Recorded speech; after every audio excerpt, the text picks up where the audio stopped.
বাংলাদেশের গণতন্ত্র রক্ষায় তত্ত্বাবধায়ক সরকারের বিকল্প নেই, তাই এই সরকার ব্যবস্থা প্রতিষ্ঠায় আন্দোলন সংগ্রামের প্রস্তুতি নিতে সবাইকে আহ্বান জানিয়েছেন বিএনপি নেতৃত্বাধীন 18 দলীয় জোট নেতারা। নয়াপল্টনে 18 দলের গণসমাবেশে আহ্বান জানান তারা। বিস্তারিত নূরে আলমের রিপোর্টে। নয়াপল্টনের এই গণসমাবেশে যোগ দিতে আসা কর্মীদের 12 মার্চের মতো পদে পদে সরকার বাধা সৃষ্টি করেছে বলে অভিযোগ করেন বিএনপি নেতারা। তারা বলেন, যত বাধাই দেওয়া হোক না কেন, জনগণের অধিকার রক্ষার আন্দোলন কেউ ঠেকাতে পারবে না।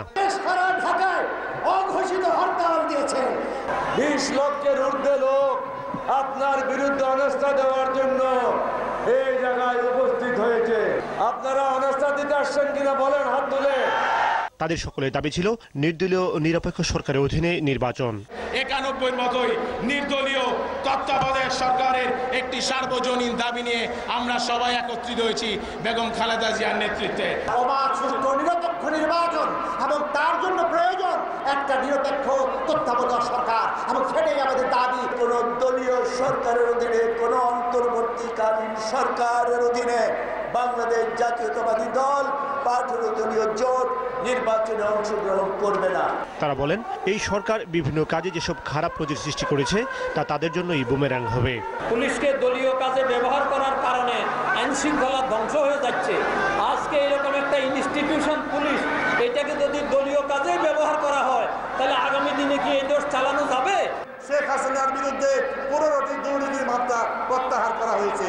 ইনশাআল্লাহ এই প্রত্যাহারকৃত মামলা যখন আবার জনগণের সরকার ক্ষমতায় আসবে, সেই মামলা আবার পুনর্জীবিত করা হবে।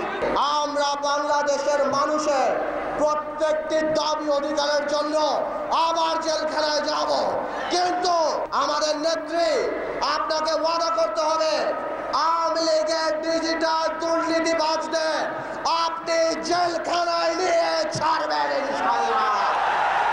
আমরা জেলখানায় হানিফ আর কামরুলের রুম ঠিক করে এসেছি।